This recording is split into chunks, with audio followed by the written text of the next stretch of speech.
মির্জা আব্বাস আমাদেরকে চিঠি দিয়ে জানিয়েছেন তার অবস্থা ক্রমাগত। মির্জা আব্বাস কি, অনেকেই বলতেছে মির্জা আব্বাস বেঁচে নেই, এআই দিয়ে ভিডিও তৈরি করে দেখাচ্ছে। অনেকেই বলতেছে মির্জা আব্বাস পালিয়ে যাচ্ছে, মির্জা আব্বাস বাংলাদেশে আসলে অনেক তথ্য বেরিয়ে আসবে, কারণ এখানে মমতা বলেছে যে আমি যদি মুখ খুলি তাহলে কিন্তু অনেকেই ফেসে যাবে। এই কথার পরেই নাকি মির্জা আব্বাস একেবারেই লুকিয়ে গেছে। এটা অনেকের কথা, আদৌ সত্য কিনা মিথ্যা সেই বিষয় নিয়ে আমি কথা বলবো। এই একই বিষয়, একই কথা সংসদে উঠেছে। আমি স্পষ্ট ভাষায় বলতে চাই, ঐক্যবদ্ধ বাংলাদেশ যদি দেখতে চান তাহলে এই মঞ্চের দিকে তাকান, এই খুলনার দিকে তাকান, যেখানে হিন্দু মুসলমান মিলেমিশে একাকার হয়ে গেছে। কলেজের নাম বদলাতে পারেন, গ্রামের নাম বদলাতে পারেন, ইউনিয়নের নাম বদলাতে পারেন, ওসমান হাদির নাম বদলাতে পারবেন না। দেখো শহীদের রক্তে কেনা দেশটা কারো পাবেন না। প্রধানমন্ত্রীর না, শাহ আলমের কাছেও বাংলাদেশ বিক্রি করে দেওয়া হয় নাই। বিচার নিয়ে আমরা কোনো এক সেকেন্ডও কোনো কম্প্রোমাইজ করব না। যদি সরকার মনে করে আওয়ামী লীগে ভোট ব্যাংকে যেভাবে একটা সমঝোতা হয়েছে, বিচারের ক্ষেত্রেও সমঝোতা করতে হবে, আমরা বলবো আল্লাহর রাস্তে মাফ চাই। বিএনপির ভাইয়েরা, আপনারা নির্যাতিত হয়েছেন, বাংলাদেশের সকল মানুষ নির্যাতিত হয়েছে। নির্যাতিত যারা মজলুম আছে, মজলুমদের পক্ষে আল্লাহ আছে, এই মজলুমদের পক্ষে আমরা থাকবো ইনশাআল্লাহ। আসসালামু আলাইকুম দর্শক, আজকের ভিডিওর টাইটেল, থাম্বনেল এবং কি ভিডিওর শুরুতে কিছু ভিডিওর অংশবিশেষ দেখে বুঝতে পারছেন আসলে আজকের ভিডিওটি কোন বিষয় নিয়ে সাজানো। দর্শক, মির্জা আব্বাস খুব ভালো করেই তাকে চেনেন। বিগত কয়েক মাস আগে যে নির্বাচন হলো, এই নির্বাচনে সবচাইতে বেশি আলোচিত হয়েছিল এই মির্জা আব্বাস। তার দুটি কারণ। এক নাম্বার কারণ হলো শহীদ শরীফ ওসমান হাদি হত্যা। দ্বিতীয় নাম্বার কারণ হলো আমার মিতা নাসিরউদ্দিন পাটোয়ারি। এবার আসুন, মির্জা আব্বাস আসলে কি বেঁচে আছে নাকি তিনি মারা গেছে? যদি বেঁচে থাকে তাহলে কেন দেশে ফিরছেন না? যদি মারা গিয়েও থাকে তাহলে কেন সেটা লুকানো হচ্ছে? দর্শক, এগুলো নিয়ে কিন্তু এখন সোশ্যাল মিডিয়া তোলপাড়। এখন পর্যন্ত ঢাকা ৮ আসনের সেই মির্জা আব্বাস সাহেব শপথ গ্রহণ করতে পারেনি। সংসদের সেই চেয়ারটা এখনো ফাঁকা। দর্শক, ঢাকা ৮ আসনে নির্বাচন করার কথা ছিল শরীফ ওসমান হাদিকে, কিন্তু নির্বাচনের আগে তাকে দুনিয়া থেকে বিদায় নিতে হলো। বরং তিনি নিজের ইচ্ছায় দুনিয়া থেকে বিদায় নেয়নি, তাকে বিদায় করা হয়েছে, তাকে খুন করা হয়েছে। তারপর থেকে নাসিরউদ্দিন পাটোয়ারি সেই ঢাকা ৮ আসনে নির্বাচন করবে। যতটুকু আমরা জানতে পারলাম, নাসিরউদ্দিন পাটোয়ারিকে হারিয়ে দেওয়া হয়েছে। আচ্ছা, নির্বাচন হয়ে গেল, তারপরে কি হলো? মির্জা আব্বাস অসুস্থ হয়ে গেল, তিনি লন্ডনে চলে গেলেন, নাকি লন্ডন নাকি অন্য কোনো যেন একটা দেশ, সিঙ্গাপুর চলে গেলেন, যেখানে নেওয়া হয়েছিল শরীফ ওসমান হাদিকে। আচ্ছা, ভালো কথা, সেখানে অনেকদিন তার কোনো খোঁজ খবর নাই। হঠাৎ করে খবর আসলো তিনি ধীরে ধীরে অসুস্থ হয়ে উঠতেছে এবং তার ভালো বা উন্নতির দিকে। কিন্তু গতকাল সংসদে এটা নিয়েও আলোচনা হয়েছে। জামাত নেতা তিনি কিন্তু এই বিষয়টি তুলে ধরেছিল এবং সেটার সামান্যতম উত্তর দিয়েছে আমাদের স্পিকার সাহেব, মেজর হাফিজ সাহেব। তিনি বলেছে, আমরা খবর পেয়েছি তিনি ধীরে ধীরে সুস্থ হয়ে উঠতেছে। তো দর্শক, তারপরেও কথা রয়ে যায়, কেন সুস্থ হলেও দেশে ফিরছে না? এই কয়েক মাসের মধ্যেই আবার আমরা দেখতে পাইলাম যে ভারতের শরীফ ওসমান হাদির হত্যাকারীরা আটক হয়েছে, গ্রেপ্তার হয়েছে। সেই ফয়সাল এবং তার সাথে আরও দুজন ছিল, তারাও গ্রেপ্তার হওয়ার পরে এখন পর্যন্ত কিন্তু আমরা তাদেরকে দেশে আনতে পারিনি, বা দেশে কিন্তু তারা এখন পর্যন্ত আসে নাই। তো গ্রেপ্তার হওয়ার পর থেকে আরও শোনা গেল যে মির্জা আব্বাস সাহেব নাকি এখন আরও ইচ্ছাকৃতভাবে দেশে ফিরছে না। যাই হোক দর্শক, আসলে কি এর ভিতরে কি কোনো রহস্য লুকিয়ে আছে? যখন শরীফ ওসমান হাদি মৃত্যুবরণ করে বা যাকে যখন মারা হয়, খুন করা হয়, তখন অনেকেই কিন্তু মির্জা আব্বাসের নাম জড়িয়েছিল এর সাথে। সত্য মিথ্যা আল্লাহ মাবুদ ভালো জানে। পাশের দেশে, দাদা বাবুদের দেশে শরীফ ওসমান হাদির খুনিদের রিমান্ড নেওয়া হয়েছে। আসলে দেখেন, দেশে যদি তাদেরকে আটক করা হতো, রিমান্ড নেওয়া হতো, তাহলে ধীরে ধীরে সব সত্য বেরিয়ে আসতো। কিন্তু এখন পর্যন্ত আমরা সেই শরীফ ওসমান হাদির আসল খবরগুলো কিন্তু মূলত পক্ষে এখন পর্যন্ত আমরা ভালো করে জানি না। আল্লাহ ভালো জানে ভিতরে কতটুকু গভীর রহস্য লুকিয়ে আছে, কোন কোন গডফাদারদের নাম বেরিয়ে আসবে। যাই হোক দর্শক, এ বিষয়ে একটা তারপরে বাংলাদেশে বর্তমান রাজনৈতিক প্রেক্ষাপটে বিষয়, মূলত এগুলো নিয়ে আজকের এই ভিডিওটি সাজানো। তাই বলবো এই এপিসোডটি আপনারা একটু মনোযোগ সহকারে দেখবেন এবং শুনবেন, অনেক কিছু আশা করি বুঝতে পারবেন বা জানতে পারবেন। তো চলুন তাইলে আর কথা না বাড়াই, একটা লাইক দিয়ে মূল নিউজে চলে যাই। যে কথাটা এখন সংসদে উঠে গেছে, আপনারা নিশ্চয়ই অনেক গুজব শুনেছেন, সত্য শুনেছেন, মিথ্যে শুনেছেন এই বিষয় নিয়ে, কিন্তু আজকের সেই বিষয় নিয়ে সংসদে কথা উঠছে, জানতে চেয়েছে, প্রশ্ন উঠছে, কিন্তু সেই প্রশ্নের উত্তরটিও কিন্তু সরকার দলীয়রা পাশ কাটিয়ে উঠে গেছে, প্রশ্নের উত্তর দেয়নি। মির্জা আব্বাসকে নিয়ে, মির্জা আব্বাস কি, অনেকেই বলতেছে মির্জা আব্বাস বেঁচে নেই, এআই দিয়ে ভিডিও তৈরি করে দেখাচ্ছে। অনেকেই বলতেছে মির্জা আব্বাস পালিয়ে যাচ্ছে, মির্জা আব্বাস বাংলাদেশে আসলে অনেক তথ্য বেরিয়ে আসবে, কারণ এখানে মমতা বলেছে যে আমি যদি মুখ খুলি তাহলে কিন্তু অনেকেই ফেঁসে যাবে। তো এই কথার পরেই নাকি মির্জা আব্বাস একেবারেই লুকিয়ে গেছে। এটা অনেকের কথা, আদৌ সত্য কিনা মিথ্যা সেই বিষয় নিয়ে আমি কথা বলবো। এই একই বিষয়, একই কথা সংসদে উঠেছে, সংসদে জানতে চেয়েছে যে তার খবরটি আমরা জানতে চাই, এবং পাশাপাশি দুজন ঋণ খেলাপি যারা আছে, তারা এখন পর্যন্ত সংসদে আসতে পারে নাই, তারা কেন আসতেছে না সেটার প্রশ্ন করা হয়েছে সংসদে, তার কোনো উত্তর তারা দেয়নি। এখন আপনারা সেই ভিডিওটা দেখেন, দেখার পরেই আমি এই বিষয় নিয়ে কথা বলবো। প্রাণ খুলে দোয়া করি আমাদের বর্ষিয়ান রাজনীতিবিদ এবং এই সংসদের একজন বিজ্ঞ পার্লামেন্টারিয়ান জনাব মির্জা আব্বাস, তার শারীরিক সর্বশেষ অবস্থা সম্পর্কে এই পার্লামেন্ট এখন পর্যন্ত আনুষ্ঠানিকভাবে আমরা কিছু জানতে পেরেছি, এটা আমার মনে পড়ছে না। আমার প্রথম কথা হচ্ছে যে এই বিষয়ে তার সর্বশেষ পরিস্থিতি, পার্লামেন্টে তার শপথ গ্রহণ এবং তার শারীরিক সর্বশেষ অবস্থা। দ্বিতীয় হচ্ছে সরকার দলীয় আরও দুজন সংসদ সদস্য যারা ঋণ খেলাপি অবস্থায় আছেন, মামলা চলমান রয়েছেন, সেই বিষয়টিও এখানে সর্বশেষ পরিস্থিতি আমাদের সামনে।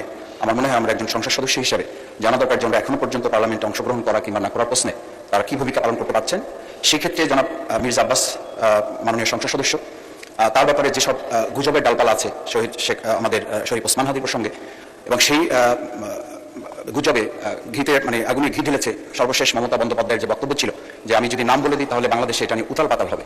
আমার মধ্যে সেই সব প্রসঙ্গগুলোতে আমরা আর সামনে বাড়তে না দেওয়ার জন্যই স্বরাষ্ট্রমন্ত্রীর পক্ষ থেকে এ ব্যাপারে ব্রিফ আমাদের কাছে আসা প্রয়োজন ছিল। আমি তিনটি বিষয় নিয়ে আসছি। একটা হচ্ছে আমাদের বিজ্ঞ পার্লামেন্টারিয়ান বর্ষিয়ান রাজনীতিবিদ জনাব মির্জা আব্বাস, ওনার বিষয়ে সর্বশেষ জানা প্রয়োজন। দ্বিতীয় হচ্ছে আমাদের যে দুজন ঋণ খেলাপি সরকার দলীয় তাদের বিষয়টি, এবং সর্বশেষ শরীফ ওসমান হাদি শহীদ তার বিচারের যে প্রসঙ্গটি এসেছিল এ ব্যাপারে যে গুজব আছে সে ব্যাপারে জানা প্রয়োজন। মাননীয় চিফ বলুন, গুজব সম্পর্কে কিছু বলবেন না। গুজব, we don't take any notice. মাননীয় স্পিকার, এই অনেকগুলো বিষয় পয়েন্ট ওভার হয় না, আপনি অ্যালাউ করেন না, অনেক সময় হতে পারে, কিন্তু এটা না হলে খুব ভালো আমাদের। আর উনি একটা কথা বলেছেন যে আমাদের বর্ষিয়ান রাজনীতিবিদ মির্জা আব্বাস সম্পর্কে জানতে চেয়েছেন, এটা আপনি মাননীয় স্পিকার আপনি বলতে পারেন। আর দ্বিতীয়ত হলো যে দুজন মাননীয় সংসদ সদস্য, এটা সাবজুডিস ম্যাটার, এটা কোর্টে আছে, মাননীয় স্পিকার কোর্ট সিদ্ধান্ত দিলেই কেবল সিদ্ধান্ত হবে, এর আগে তো এই বিষয়ে কোনো কিছু বলার সুযোগ নেই। আমি মনে করি মাননীয় স্পিকার বাইরের বিষয়গুলো যেগুলো আপনারা শুনেছেন, এখানে কিন্তু উনি মির্জা আব্বাসের কথাটা উনি বলতে চায় নাই, বলে নাই, উনি এড়িয়ে গেছে, শুধু বলেছে ঋণ খেলাপির কথাগুলো, সেটা আইনের বিষয়, আইন যেটা করবে সেটাই বিচারাধীন আছে ওটা। এখানে ওনরাই কিন্তু বলেছিল যে যখন এই যে বাজেট অধিবেশনের পর সবার এখানে উপস্থিত থাকতে হবে, যার পরিপ্রেক্ষিতে কিন্তু এখানে জামায়াতের এই এমপি শফিক সাহেব উনি কিন্তু বলছে যে এটা কি, ওনাদের তো কোনো তথ্য আমরা পাইনি। এরকম একজন নেতা দেখেন, তাকে নিয়ে সংসদে আজ পর্যন্ত আপনারা শুনছেন কোনো কথা হয়েছে মির্জা আব্বাসকে নিয়ে? উনি কোথায় আছে, উনি কেমন আছে, এটা কি কোনো বিবৃতি তারা দেবে না? উনি তো সংসদ সদস্য, নির্বাচিত। তাহলে এর রহস্যটা কি?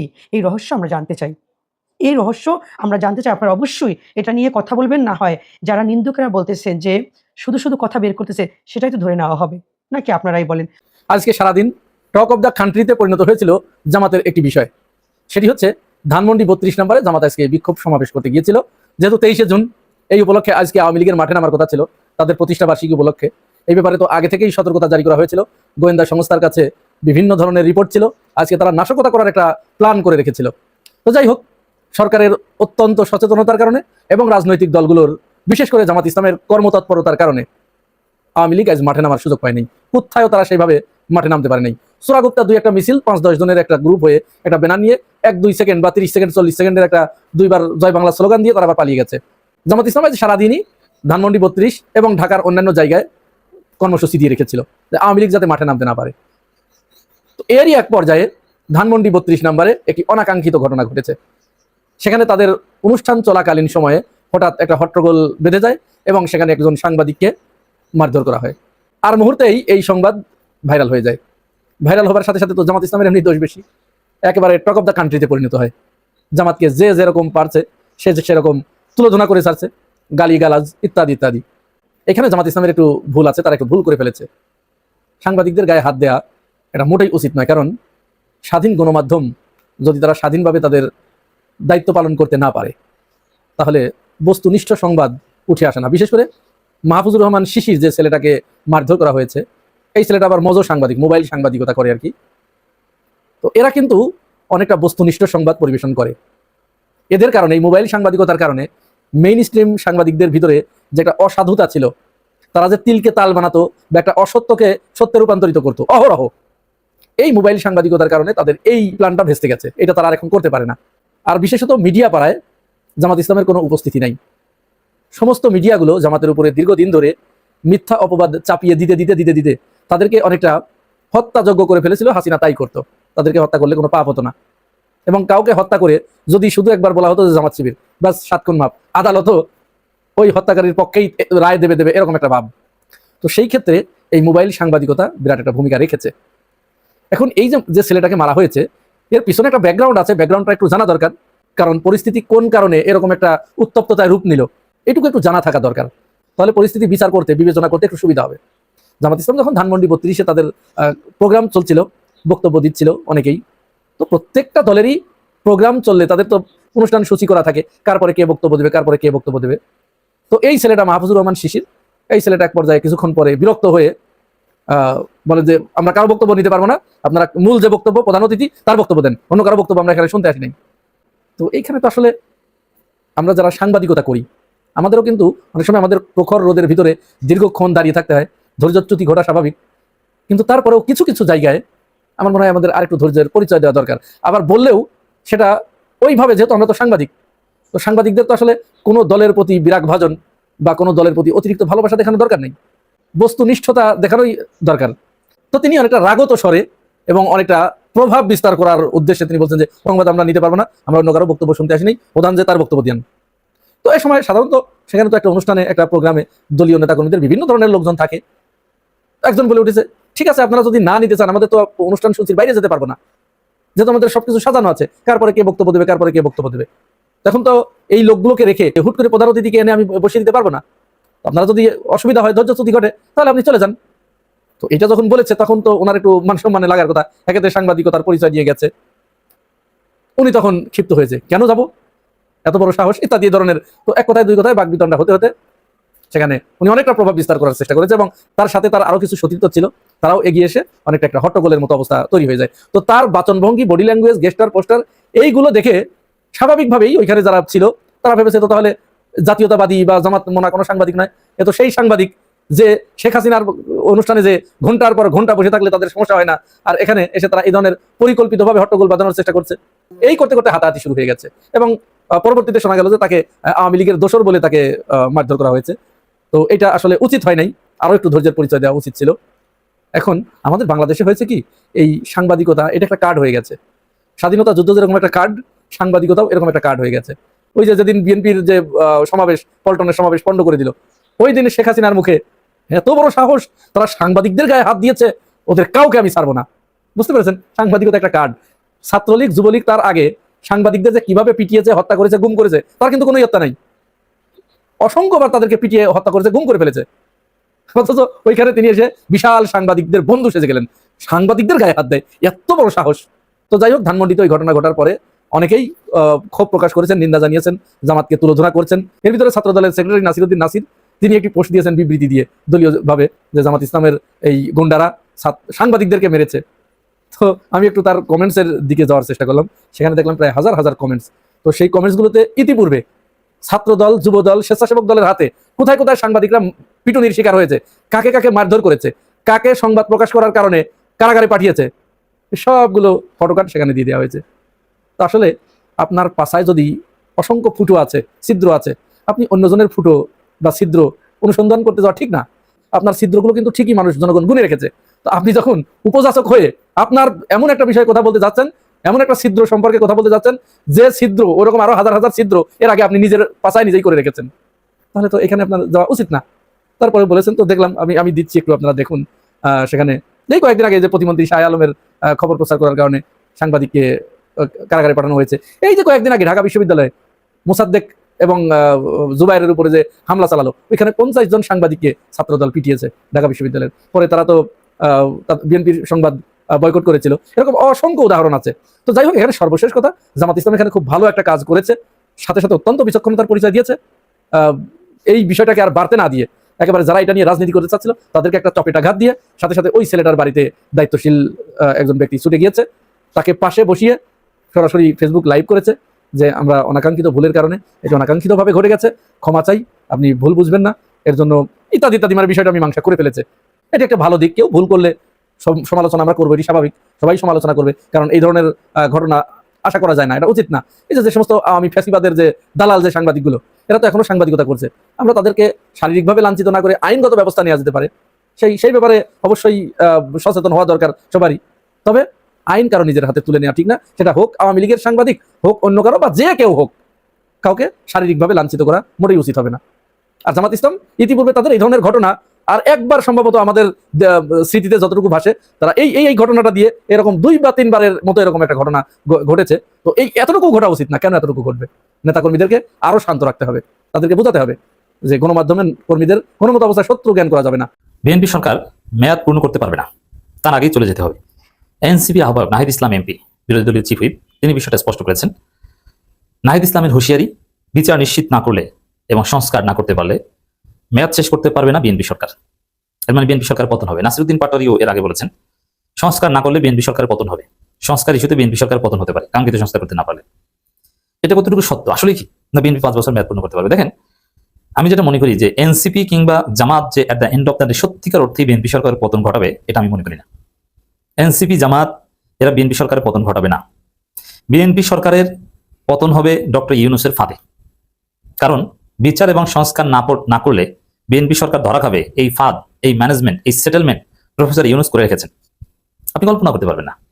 কারণ এই হিসাবটা মেলানো আরো জরুরি যে বিচার এবং সংস্কার না করলে বিএনপি সরকার পতন হবে, সেটা জামাত এনসিপি করবে না। হয়তোবা খালি চোখে দেখা যেতে পারে জামাত এনসিপি এখানে খেলছে, বাট পর্দার অন্তরালে মূল মেকানিজমটা যে ইউনূস ঘটাবেন, এই হিসাবটা মেলানো দরকার। কেন? কারণ সরকারের পতন হওয়া না হওয়া এটা তো it should depend on the party opposition না। কারণ হচ্ছে যে যদি বিএনপি সরকারের মেয়াদ পূর্ণ হওয়ার আগে পতন হয়, তাহলে ডেফিনেটলি কোনো ইন্টারিম গভর্নমেন্ট আসবে অথবা 111 টাইপের কিছু আসবে। কোনো একটা নির্বাচিত সরকারের পতন হলে তো আরেকটা নির্বাচিত সরকার ক্ষমতা আসে না, কোনো একটা ইন্টারিম সরকার ক্ষমতা আসে বা কেয়ারটেকার সরকার ক্ষমতা আসে। যেহেতু জামাত এনসিপি ক্ষমতা আসতে পারবে না বিএনপি সরকারের পতন হলে, জামাত এনসিপি ক্ষমতা আসবে জাস্ট নির্বাচন হলে। এমনকি জামাত এনসিপি ভালোভাবেই জানে বিএনপি সরকারের মাঝপথে পতন হলে যে সরকার আসবে তারা এবার এত সহজে নির্বাচন দিবে না। আর নির্বাচন দিলেই যে জামাত এনসিপি ক্ষমতা আসবে, নট নেসেসারি।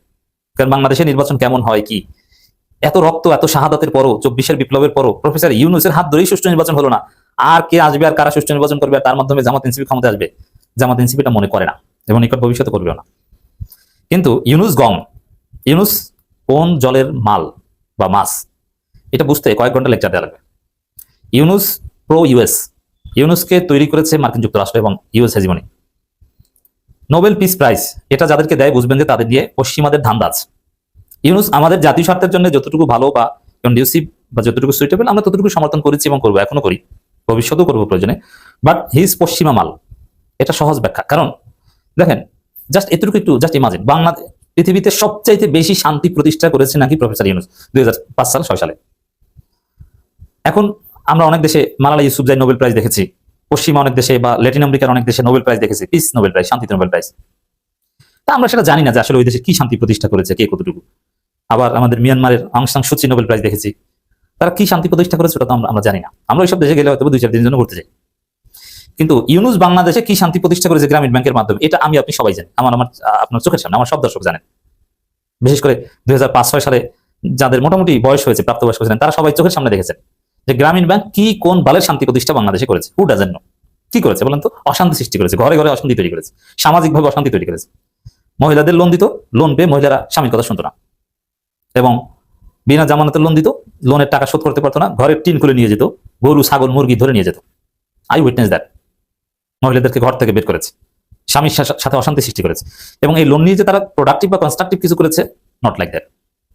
বেশিরভাগ ক্ষেত্রে আনপ্রোডাক্টিভ লোন নিয়ে সে অন্য কিছু করেছে, সে গরুর গোস্ত দিয়ে ভাত খাইছে। আমি চিনি, আমি যাদেরকে চিনি, আমার চোখের সামনে যারা লোন নিয়েছে এবং যারা লোনের কিস্তি দিতে আমার কাছ থেকে বা আমাদের ফ্যামিলির কাছ থেকে ধার নিত, সপ্তাহে কিস্তি দিন আসতো, দাঁড়িয়ে থাকতো যে কাকু কিছু টাকা দেন, কাকু 200 টাকা দেন, এই দিয়ে দেবো, এই অমুক তমুক, কত কিছু দেখেছি, অনেক স্মৃতি আছে বিষয়ে।